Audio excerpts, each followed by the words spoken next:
참 행복합니다.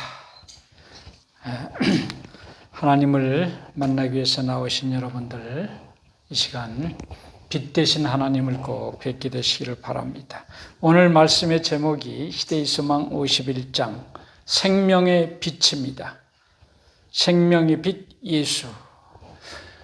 이 세상은요, 선악의 쟁투라고 하는 것은 빛과 어두움의 싸움입니다. 빛과 어두움의 싸움이에요. 빛은 예수님이시죠. 요한복음 8장 12절, 예수께서 또 일러 가라사대 나는 세상의 빛이니 나를 따르는 자는 어두움에 다니지 아니하고 생명의 빛을 얻으리라. 예수님을 따르면 생명의 빛을 얻게 된다는 말씀이에요. 예수님이 말씀을 하시는 시기는 AD 30년 초막절 기간입니다. 십자가 지시기 한 6개월 전의 이야기시죠. 초막절 기간에 있었던 일입니다. 예루살렘 성전에서 예수님이 주시는 말씀 가운데 당신을 빛이라고 하는 말씀이 오늘 나오는 것이죠. 이 예수님은 스스로를 빛이라고 말씀을 하셨어요. 이 초막절 기간에는 물잔치도 하지만은 불잔치를 합니다. 불잔치. 그래서 특히 이제 불은 낮에는 소용없고 이제 밤에 켜지요. 성전 마당에다가 큰 기둥들을 세워놓고 거기다가 등을 달아놓고 불을 밝힙니다. 그래서 이 성전에서 비치는 빛으로 인해서 성전이 예루살렘 시에서 좀 높은 곳에 있어요. 거기서 온통 성전에다 불을 밝혀놓으니까 그 빛이 온 예루살렘을 환하게 비치는 겁니다. 그래서 이 빛은 과거에 광야 여행을 할 때 그들을 인도하시던 불기둥을 표상하고 또 하나는 장차 오실 메시아를 표상하는 것이었습니다. 이 저녁에 불이 이렇게 쫙 밝혀지면은 그 불빛 아래서 노인들과 제사장들과 백성의 관원들이 레인의 음악 소리에 맞춰서 흥겨운 춤을 추는 것입니다. 그래서 그들이 그런 그 불잔치를 하는 것은 예루살렘을 밝게 비추는 그 일로서 당신의 빛을 이스라엘에게 빛으로 오시는 메시아의 강림에 대한 그들의 희망을 표시하는 것이었습니다. 예수님은 장차 오실 메시아는 영적인 빛의 근원이에요.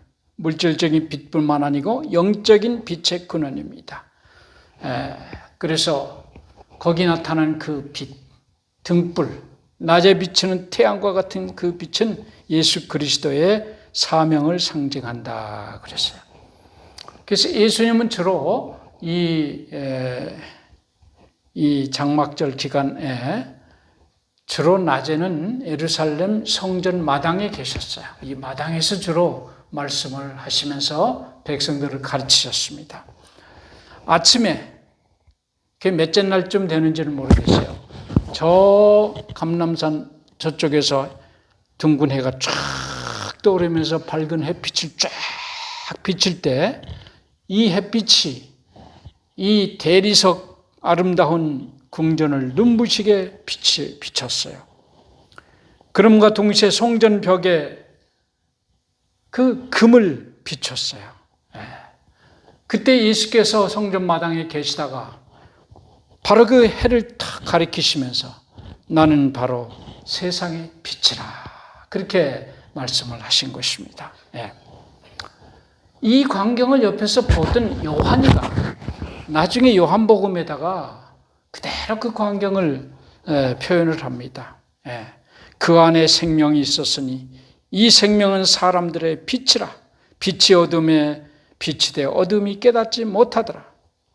참빛 곧 세상에 와서 각 사람에게 비치는 빛이 있었나니. 요한복음 1장 4절 5절 9절에 이때 이 광경을 요한이 본 그대로를 정했어요. 베드로도 또 그 옆에 있었어요. 베드로도 베드로후서 1장 19절에 이때 예수님의 말씀을 인용해서 말합니다. 또 우리에게 더 확실한 예언이 있어 어두운 데 비치는 등불과 같으니 날이 새어 샛별이 너희 마음에 떠오르기까지 너희가 이것을 주의하는 것이 가니라. 그들은 예수님을 빛으로 지금 묘사를 하고 있습니다. 성경에 보면 빛은 언제나 하나님의 임재의 상징이에요.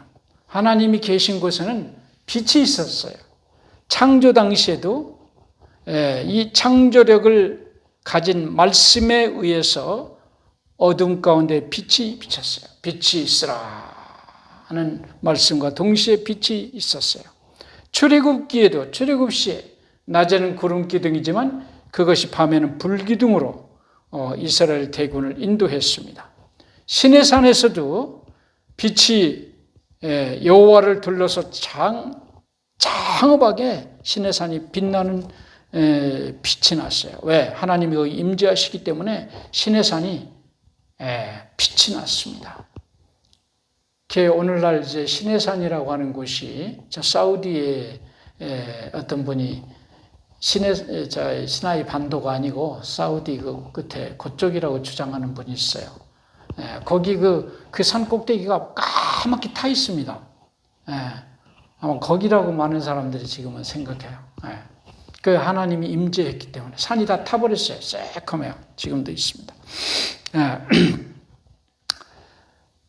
광야에서 지성소 안에 시은소 위에 세키나의 영광이 빛이 비쳤어요. 나중에 솔로몬이 성전을 헌당할 때도 성전에 빛이 충만했다고 그랬습니다. 예수님께서 탄생하실 때도 천사들이 베들레헴 목자들에게 기별을 전할 때 베들레헴의 들을 환하게 비췄다고 그랬어요. 하나님이 계신 곳은 언제나 빛이 있습니다. 빛은 밝은 것이에요. 이건 어두움과는 정반대입니다. 암흑이 아니에요. 이것은 이 밝음이라는 것은 깨달음이고 이해고 진리고 생명입니다. 요한 1서 1장 5절에도 하나님은 빛이시라 그에게는 어두움이 조금도 없느니라. 하나님은 빛이에요. 그래서 이 세상에 역사적으로 위대한 진리를 전한 많은 스승들이 있었어요. 그러나 그들이 전한 그 진리도 참빛 되시는 그리스도께로부터 왔다. 이렇게 시대의 소망은 얘기를 하고 있어요. 태양계의 달과 별들이 모두 태양에 비치는 빛을 반사하여 비추는 것처럼 그들의 가르침이 진실된 세상의 위대한 사상가들은 의로운 회의 빛을 반사하고 있는 것이다. 주옥 같은 사상이나 빛나는 지성 하나하나는 다 세상에 빛이신 분으로부터 나온다. 인류의 스승들이 많이 있어요. 과거에 석가모니나 또 누가 있어요? 많이 있잖아요. 공자님이라든가 위대한 스승들이 많이 있지만 그들이 그 진리 지혜도 어디서부터 왔다? 참빛 되시는 예수님에게서 왔다. 인류의 놀라운 지성들의 그 지성은 다 빛의 근원이신 하나님에게서 왔습니다. 그래서 나는 세상의 빛이라고 예수께서 말씀하신 자체가 나는 메시아라고 선언하는 것과 똑같아요.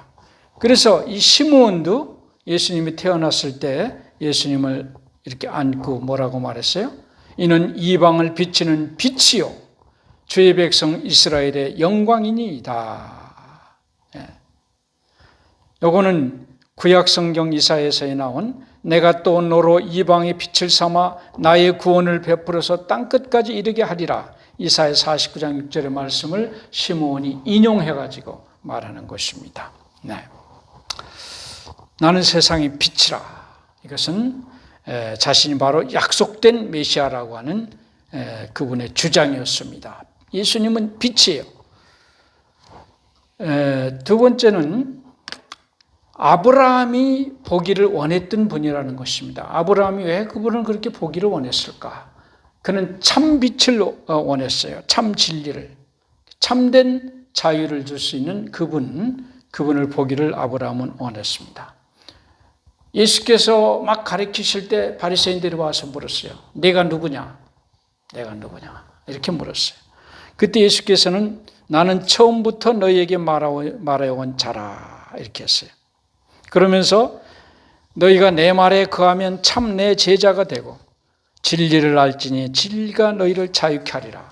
이 말을 하니까 이 바리새인들이 발칵했어요.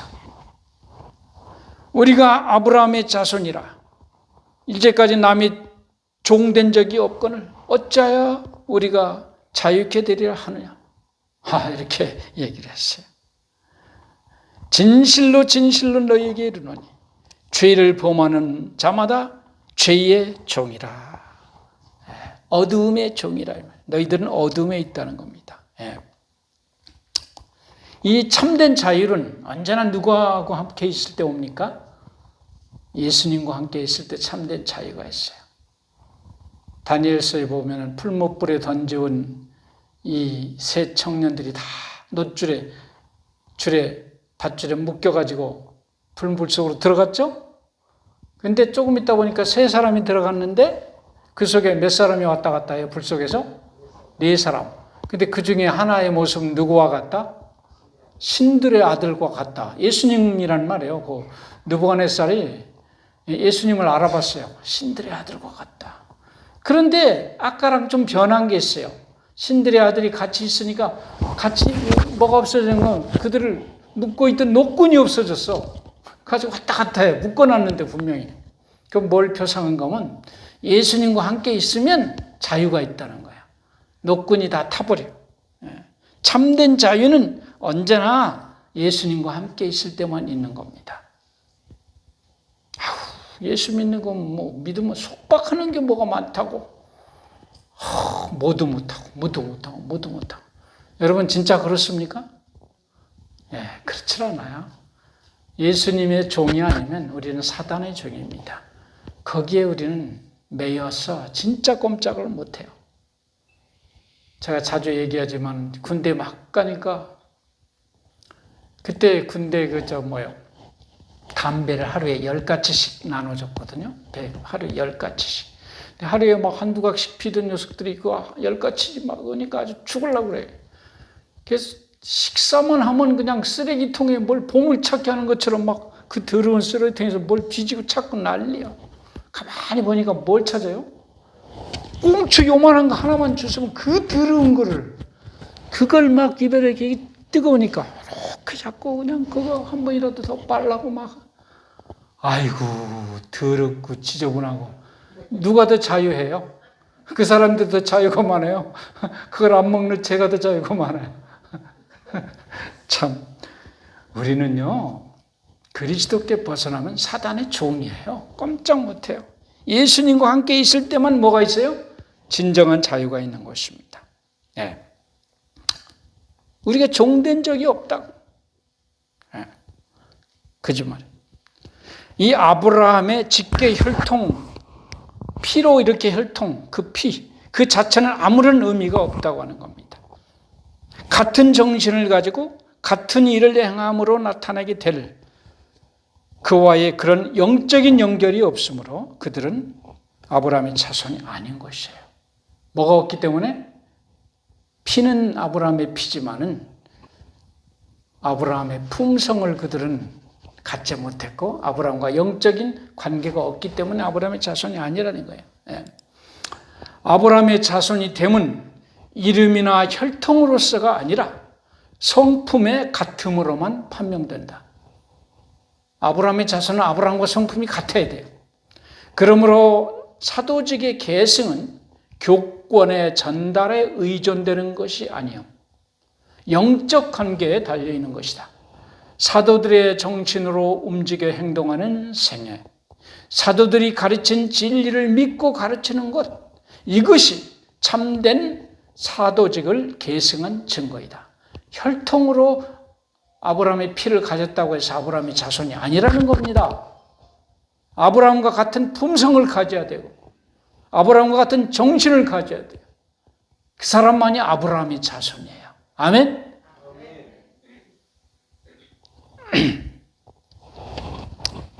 어느 교회에 속했다. 혹은 어느 교파에서 침례를 받았다. 이것이 우리의 구원을 좌우하는 것이 아닙니다. 그의 심령 속에 그리스도의 삶의 원칙이 있는가? 그리스도의 삶을 따르는 자인가? 그가 바로 구원받은 자인가 아닌가를 결정하는 거지. 어느 교회에 나간다. 어디서 침례받다. 그게 사실은 중요한 게 아니에요. 그보다 더 중요한 거는 그 안에 뭐가 흘러야 돼요? 예수님의 정신이 들어가야 돼요.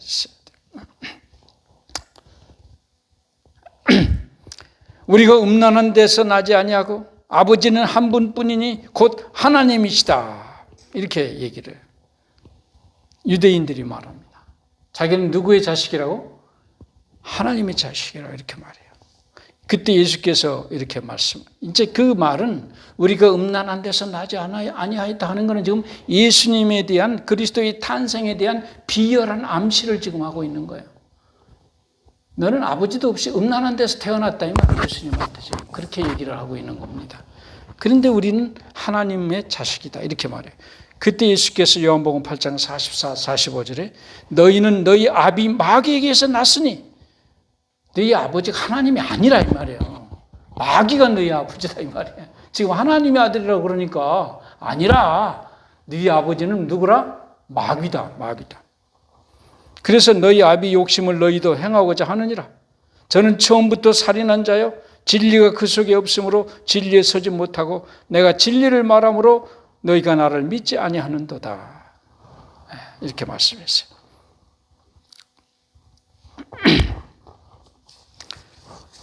너희 조상 아브라함은 나의 때 볼 것을 즐거워하다가 보고 기뻐하였느니라.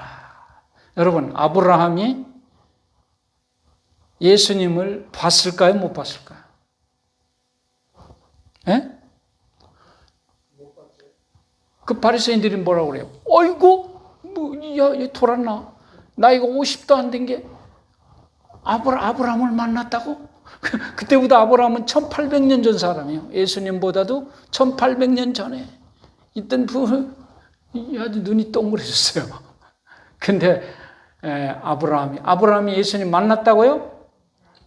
예수님이 그랬잖아요. 만났다고. 나의 때 볼 것을 아주 기대하다가 보고 기뻐했다고. 예수님이 이렇게 말씀했으니까 만난 거죠. 아브라함은 약속된 구주를 보게 되기를 매우 바랐었다. 그는 죽기 전에 메시아를 바라볼 수 있도록 매우 간절히 기도를 올렸다. 그리하여 그는 그리스도를 보았다. 보았다 그랬어요. 시대의 소망 468페이지. 그런데 여기서 봤다는 것은 언제 봤다는 건가? 이 창세기 18장에 보면은 세 천사가 아브라함의 장막에 와서 접대를 받고 소돔성으로 지금 가는 거예요. 근데 그 중에 한 분이 여호와예요. 잘 읽어보세요. 아브라함이 여호와 앞에 있었다. 거기서 만난 건 사실인데 아브라함은 그분이 여호와인 줄 사실은 몰랐어요. 그래서 그때 봤다고 해서 그 본 거를 얘기하는 게 아니에요. 지금. 아브라함이 여호와를 봤다는 것은 그런 뜻이 아닙니다. 어떻게 봤다는 건가? 내 아들 내 사랑하는 독자 이삭을 데리고 가서 번제로 드리라. 이 아들을 번제로 드리는 그 과정을 통해서 아브라함이 여호와를 본 거예요. 이 무서운 시련이 아브라함에게 이른 것은 아브라함으로 그리스도의 날을 보고 타락한 세상을 구원하시기 위하여 가장 수치스러운 죽음을 당하도록 당신의 독생자를 주신 세상을 위한 하나님의 너무도 위대한 사랑을 깨닫도록 하시기 위함이었다. 아브라함으로 하여금 이 무서운 시련을 견디게 이렇게 한 것은 세상을 위한 하나님의 너무도 위대한 사랑을 깨닫도록 하시기 위함이었다. 그랬죠? 아브라함은 일찍이 죽을 수밖에 없는 인간에게 죽을 수밖에 없는 인간에게 주어진 교훈 중에서 가장 큰 교훈을 하나님에게서 배웠다. 죽기 전에 그리스도를 볼 수 있게 해달라는 아브라함의 기도는 응답되었다. 아브라함은 그리스도를 보았다. 아들을 죽이는 그 과정을 통해서 인간을 위해서 자기 아들을 죽이시는 하나님을 만나고 예수 그리스도를 만났다는 거예요. 아브라함은 완전히 복종함으로써 그에게 주어진 받은 그리스도에 대한 이상을 깨달을 수 있었다. 하나님께서 죄인들을 영원한 멸망에서 구원하기 위하여 독생자를 주심으로 이때까지 어떤 인간도 할 수 없었던 위대하고 더욱 경이로운 희생을 하고 계심이 아브라함에게 보여졌다. 예. 그러니까 아브라함에게 보여진 예수 그리스도는 누군가? 인류를 위해서 희생하시는 그리스도를 자기가 그 아들을 드리는 그 고통을 통해서 그리스도를 만났다고 하는 겁니다. 예. 하나님께서 아브라함에게 이런 고통스러운 일을 하게 하신 것은 그리스도를 이해하게 하고 구속의 경륜을 이해하게 하고 예수님을 만나게 하도록 그렇게 하기 위해서 한 것이에요. 그래서 아브라함의 소원은 그리스도를 통한 구속의 경륜을 이해하는 이런 이해를 통해서 그가 그리스도를 만나게 된 것이에요. 순종을 통해서 그리스도를 그가 보았다고 하는 것입니다. 그래서 우리가 지금도 하나님을 만나고 싶으면 이런 고난과 희생을 통과할 때 우리가 비로소 하나님을 만날 수가 있어요. 내가 아직 50도 못 되었는데 아브라함을 보았느냐? 예수께서 대답하시기를 진실로 진실로 너희에게 이르노니 아브라함이 나기 전부터 내가 있느니라. 언제부터 있었다고요? 아브라함이 나기 전부터 내가 있느니라요? 있었느니라요? 예? 있느니라. 이걸 좀 잘 이해를 하셔야 돼요. 있었느니라예요? 있느니라예요? 여기 보니까. 예? 여기 보시면 다 답이 나왔잖아요. 있느니라. 이 어법이 맞아요? 옛날에 있었으니까 있었느니라고 해야 될 텐데. 왜 있느니라고 그랬을까요? 예, 잘 대답하셨어요. 이게 있었느니라는 뭔가면은 옛날에는 그래, 그때는 있었어. 근데 지금은 없을 수도 있어요.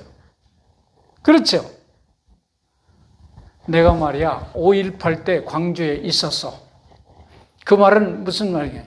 그 전에 딴 데 있다가 그때만 거기 있다가 또 그 다음에는 딴 데로 또 갔을 수도 있어. 아니 그때만 거기 있었다는 거야. 있었느니라. 그런데 여기서 예수께서 내가 있느니라고 하는 것은 어떤 현상을 나타내는 게 자기 이름을 말하는 거예요. 지금 내가 있는, 예수님의 이름은 있는 자입니다. 있는 자. 출애굽기 13장에 보면 뭐라고 그랬어요? 출애굽기 3장에 보면 하나님이 모세에게 이르시되 나는 스스로 있는 자니라. 또 이르시되 너는 이스라엘 자손에게 이같이 이르기를 스스로 있는 자가 나를 너에게 보내셨다라. 이 말을 그대로 예수님께서 하신 거예요. 스스로 있다는 거예요. 스스로 있다. 여기다가 이제 모음을 붙이면 여호와가 되는 겁니다. 여호와. 하나님의 이름이 스스로 있는 자예요, 그냥. 스스로 있는 자. 이 세상의 모든 것들은 자기의 존재 원인이 자기 밖에 있어요. 그러나 하나님만 스스로 있는 자, 여호와만이 자기 존재 원인이 자기 안에 있습니다. 자기 안에 스스로 자기가 있지만은 이 세상의 모든 물질이나 모든 생명체는 다 자기 존재 원인이 자기 몸 밖에 있어요. 하나님의 여호와에 의해서 스스로 있는 분에 의해서 있게 된 거예요. 예. 그래서 여기 예수님께서는 시공을 초월하여 계시는 영원히 존재하시는 감히 인간의 입으로 그 이름을 부를 수 없는 그 전능하신 여호와가 지금 거기 계시는 거예요. 이 백성들이 그걸 지금 알지를 못하는, 얼마나 놀라운 일이 지금 이루어지고 있는 거예요. 천지를 지신 창조주가 지금 이스라엘 땅에서 그렇게 하고 계셨는데 그들이 모르는 거예요. 예. 예수님이 자기를 밝히신 겁니다. 예. 그러니까 돌로 치려고 그랬어요. 예. 근데 숨어서 성전에 나가셨어요. 예. 빛이 어둠에 빛이 되어 어둠이 깨닫지 못하더라 그랬습니다. 이제 이 세 번째 이야기는 날 때부터 소경된 자를 고치시는 이야기인데요. 지금 이거는 뭔가 하면 당신이 빛이신 것을 입증하는 겁니다. 나는 포도나무여 너희는 가지니. 포도나무가 포도즙을 만들 수 없으면 안 되잖아요. 그러니까 물로 포도즙을 만드는 거예요. 빛이신 분이 어두운 이 맹인을 갖다가 밝게 할 수 있는 능력이 있는 거예요. 내가 뭐니까? 빛이니까. 자기가 빛인 걸 지금 입증하는 겁니다. 이 어둠에 있는 자를. 이 예수께서 길 가실 때 날 때부터 소경된 사람을 보신지라 제자들이 묻습니다. 이 사람이 소경으로 난 것이 네 죄로 인함이오니까 자기 오니까 부모니까. 자, 이런 질문을 그전에도 비슷한 이런 질문이 또 있어요. 나사로가 죽었다고 할 때 뭐라고요? 아, 이는 죽을 병이 아니라 이는 뭐라고요? 하나님의 영광을 위함이라. 아들로 인하여 아버지께서 영광을 얻게 하려 하심이라. 아, 이렇게 얘기를 해요. 여기도 똑같아. 이 날 때부터 소경인데 이 사람이 죄가 이게 자기 때문인가 부모 때문인가? 여러분 어떻게 생각하세요? 날 때부터 장애아로 태어났다. 그러면 이 죄가 누구 때문에 그 사람이 그렇게 된 거예요? 부모 때문에 그래요? 자기 죄예요? 우리는 잘 이해가 안 가지만 그 당시 유대 나라는요, 이 환자나 이 병자나 장애인들은 다 죄 때문이라고 이렇게 믿었어요. 다 죄 때문이라고. 그러면 날 때부터 소경이 된 이 사람은 누구의 죄예요? 네? 네, 그 대답하면 안 돼요. 예수님도 안 했어요. 이건 하나님의 영광을 위하는 거라고. 그렇게 얘기를 했어요. 네.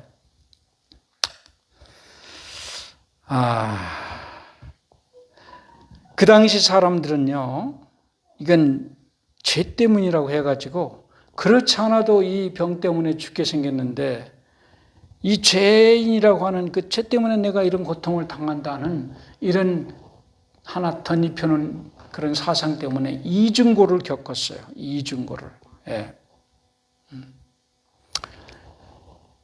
그렇게 해서 유대인들이 나중에 예수를 거절할 수 있는 길이 준비되는 겁니다. 예수님은요, 우리의 질고를 지고 우리의 슬픔을 당하였거늘. 그는 징벌을 받아서 하나님께 맞으며 고난을 당한다. 이렇게.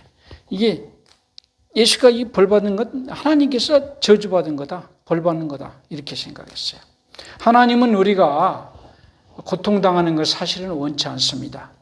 하나님이 사람들을 고통스러운 시험을 하실까요? 안 하실까요? 야고보 1장 13절에 사람이 시험을 받을 때 내가 하나님께 시험을 받는다 하지 말지니 하나님은 악에게 시험을 받지도 아니하시고 친히 아무도 시험하지 아니하시느니라. 하나님은 우리를 시험하지 않습니다. 예레미야 예가 3장 33절 예우기도 참 쉽네 또요. 3자가 3개죠. 주께서 인생으로 고생하며 근심하게 하심이 본심이 아니시로다. 우리가 고통당하는 게 하나님의 본심이 아니에요. 본심이 아니에요. 어쩔 수 없이 그렇게 하시는 거예요. 그걸 통해서 다른 복을 주시려고. 그래서 이렇게 하시는 것은 누구의 죄인가가 중요한 게 아니고 이 소경의 눈을 밝게 하시는 가운데 나타난 하나님의 능력과 은혜를 깨닫도록 하기 위해서 이런 일을 허락하셨다는 겁니다. 그런데 이 바리새인들은요, 이 사람이 이제 이렇게 예수께서 어떻게 했어요? 진흙을 이제 침을 뱉어서 흙을 이긴 다음에 예수님이 병 고치는 방법은 다양해요. 말로만 할 때도 있고, 그렇죠? 여기는 어떻게 했어요? 조금 지저분하게 침을 뱉어가지고 흙에다가 이겨가지고 흙을 갖다가 눈에다 바르고 가서 어떻게 하라고요? 실로암에 가서 씻으라 그럽니다. 그러니까 나섰어요. 너무 기쁘겠죠. 캄캄한 세상에서 눈을 뜨서 얼마나 좋아요. 근데 바리새인들이 딱 보니까 첫 마디가 뭐예요? 이놈 안식일 안 지키네? 그거부터 보이는 거예요. 예. 그래서 이 사람이 안식일 안 지키니까 하나님께로서 온 자가 아니라, 이렇게. 그러다가 결국은 이제 이 보니까 계속 안 믿을, 이게 바로 뭐와 뭐와의 싸움인 거면은 어두움 속을 헤매는 자들, 바리새인들이죠. 바들과 어두움 속을 헤매는 자들과 빛을 찾는 자의 싸움이에요. 지금 계속 이게. 그렇죠? 이 군중들마저도 그분이 보통 분이 아니라고. 죄인으로서 어떻게 이런 표적을 행하느냐 이렇게 얘기를 해요. 근데 이 바리새인들은 어떻게든지 좀 그 놀라운 사실을 갖다가 이 손바닥으로 하늘을 가리려고 자꾸 하는 거예요. 그 사람이 내 눈을 뜨게 하였으니 너는 그를 어떤 사람이라 하느냐? 그 청년이 선지자니이다. 이때 바리새인들은 그가 소경으로 태어나서 눈을 뜨게 된 것이 아니라고 주장을 해요. 그러면서 그 부모를 불러가지고 이는 너희 말에 소경으로 낳았다 하는 너희 아들이냐? 네. 그런데 이 백성들은요, 이 본인이 소경으로 있다가 시력을 회복을 했다고 선언하였지만 자기 말로 그렇게 했지만 바리새인들이 계속 자신들의 오리를 인정하기보다는 차라리 그들의 눈으로 본 증거를 부정하고자 하는 그것을 그들이 보면서 정말 이 사람들이 엉터리고 예수님이 진짜 믿을 만한 선지자라고 하는 것을 더 깨닫게 됐다고 그랬어요. 그래서 사람이요, 확증 편향에 한번 걸리면 절대로 벗어나지를 못해요. 저놈 나쁜 놈 한번 딱 찍어놓으면 모든 게 다 그렇게 보이는 거예요. 예. 그래서 이제 이 바리새인들에게 남아있는 한 가지 희망은 그 사람의 부모를 협박하는 겁니다. 네 자식 맞느냐? 네, 맞습니다. 그 어떻게 정말 눈이 이렇게 멀었었느냐? 태어날 때 예, 멀었습니다. 그러면 지금 어떻게 보게 됐느냐? 예. 부모들이 가만히 들어보니까 잘못하면 이 사람들의 의도를 뻔히 아는데 사실대로 대답했다가는 골치 아파질 것 같아요. 잘못하면 출교당할 것 같아요. 그래서 뭐라고 그래요? 두 가지 분명히 한다고. 첫째, 저 애가 우리 아들인 것과 소경으로 나는 것을 압니다. 두 가지는 압니다. 그러나 지금 어떻게 되어 보는지 how는 몰라. 또 누가 그 눈을 뜨게 했는지 우리는 알지 못합니다. 저에게 물어보시오. 저가 장성하였으니 자기 일을 말하리이다. 이렇게 빠져나가요. 바리새인들이 계속 물고 늘어집니다. 그래서 그 청년한테 그래. 너는 하나님께 영광을 돌리라. 우리는 저 사람이 죄인인 줄 아노라. 이 사람이 너희 눈을 뜨게 하였다고 다시 말하지 말라. 이 일을 행하시는 이는 하나님이다. 이렇게 말해요. 그가 죄인인지 내가 알지 못하나 한 가지 아는 것은 내가 소경으로 있다가 지금 보는 그것이니이다. 그러니까 바리새인들이 또 물어요. 그 사람이 내게 무엇을 하였느냐? 어떻게 내 눈을 뜨게 하였느냐? 지금 이 바리새인들이 전법은요, 혼란하게 해가지고 이 사람을 갖다가 스스로 속았다고 이렇게 생각하도록 유도하려는 작전이라고 그랬어요. 여러분, 검사들이 죄인 만드는 거 쉬워요. 똑같은 말을 계속 물어보는 거예요. 며칠 동안 자기가 원하는 대답이 나올 때까지 물어봐요. 다른 건 다 빼고 그 답만 딱 뽑아. 그래가지고 다 엮어버리면 다 엮입니다. 사람 하나 죄인 만드는 거 아주 쉬워요. 여러분, 검찰에서 조락해서 죄인 만들면 안 걸릴 것 같아요? 옛날에 방귀 한 번 낄 것까지 다 걸려. 어디 가서 교통법규 한 번 어긴 거 다 나옵니다. 그런 거 갖고 엮으면 다 나쁜 사람 만들 수 있어요.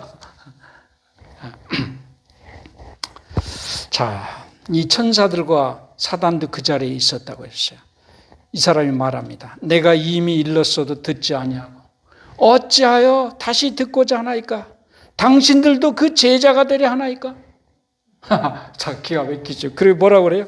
저희가 욕하여 가로되 너는 그의 제자나 우리는 모세의 제자라. 하나님이 모세에게는 말씀하신 줄을 우리가 알거니와 이 사람은 어디서 왔는지 알지 못하노라. 그러니까 이 청년이 말하는 이상하다. 이 사람이 내 눈을 뜨게 하였으되 당신들이 그가 어디서 왔는지 알지 못하는도다. 하나님이 죄인을 듣지 아니하시고 경건하여 그 뜻대로 행하는 자는 들으시는 줄을 우리가 아나이다. 창세 이후로 소경으로 난 자의 눈을 뜨게 하였다 함을 듣지 못하였으니 이 사람이 하나님께로부터 오지 아니하였으면 아무 일도 할 수 없으리이다. 이 말을 반박할 수가 없었어요. 이 바리새인들은 그의 날카롭고 단호한 말에 넋을 잃고 놀라서 한참 동안 침묵을 지켰다 그랬어요. 하도 똑바른 말이니까 기가 막히죠. 그러니까 나중에 화를 내면서 내가 온전히 죄 가운데 나서 우리를 가르치느냐 하면서 쫓아내버렸어요. 예수께서 일어났던 일에 대해서 다 들으시고 그 소경되었던 자를 만났습니다. 내가 인자를 믿느냐. 이 소경되었던 사람이 자기를 낫게 해주신 분의 얼굴을 바라봤어요. 그의 사랑스럽고 평화스러운 예수의 얼굴을 그는 보았습니다. 그에게 그 순간 더욱 높은 계시가 허락됐다 그랬어요. 주여, 그가 누구시오니까 내가 믿고자 나이다. 내가 그를 보았거니와 지금 너와 말하는 자가 그니라. 그는 예수님의 발 앞에 엎드려서 그분께 경배를 드렸어요. 그런데 그의 육체의 눈만 떠진 것이 아니고 그 순간 그의 영적인 이해의 눈도 뜨였다 그랬습니다. 그때 예수께서 내가 심판하러 이 세상에 왔으니 보지 못하는 자들을 보게 하고 보는 자들은 소경이 되게 하려 함이라. 참 이상한 말씀하시죠. 보지 못하는 자는 어떻게 하고? 보게 하고 보는 자는 또 못 보게 하고. 이게 무슨 뜻이에요? 예수를 믿으면 보지 못한 자도 보게 돼요. 그러나 교만에 빠져서 본다고 예수를 의지하지 않고 이런 사람은 소경이 되게 한다 이 말이죠. 자, 이 캐나다에 케이프 브리턴이라는 섬이 있는데요. 이 섬에는요 광산이 하나 있습니다. 탄광이 엄청나게 큰 탄광이 있는데요. 이제 지금 얘기가 아니고 한 100여 년 전 얘기예요. 이 탄광에는요 이 탄들을 이렇게 속에서 이렇게 캐가지고 끌고 나오고 이렇게 하는데 말들을 사용해서 합니다. 그런데 이 말들은요 한번 그 어두운 탄광이 들어가면 다시는 탄광 밖으로 나오지를 못해요. 왜 그런가 하면은 이미 오랫동안 어두움에 적응이 되어서 밖으로 나오는 순간 말들은 실명을 해버리기 때문에 어두움 속에서만 있어야 돼요. 그 말이 나올 수 있는 경우는 늙거나 죽었거나 병들어서 더 이상 쓸 수 없을 때만 밖으로 나옵니다. 한번 어두움에 딱 젖어가지고 있는 이 말들은 절대로 밝은 세상에 나올 수가 없습니다. 우리 사람도 마찬가지예요. 우리가 암흑에 젖어 있는 순간 우리는 밝은 빛을 감당할 수가 없어요. 우리 힘으로는 빛을 우리는 볼 수도 없고 찾을 수도 없습니다.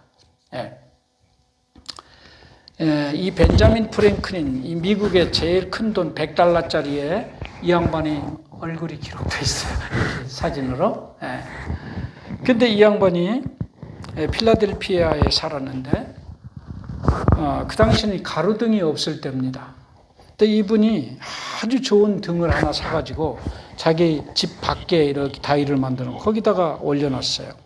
그러니까 사람들이 아이고 참 그 프랭클린 씨 왜 이렇게 좋은 기름을 이렇게 낭비를 하냐고. 이 비싼 등을 실내에다 켜놔야지 밖에다 하면 실내 사람들이 어떻게 보냐고 이렇게 얘기를 했어요.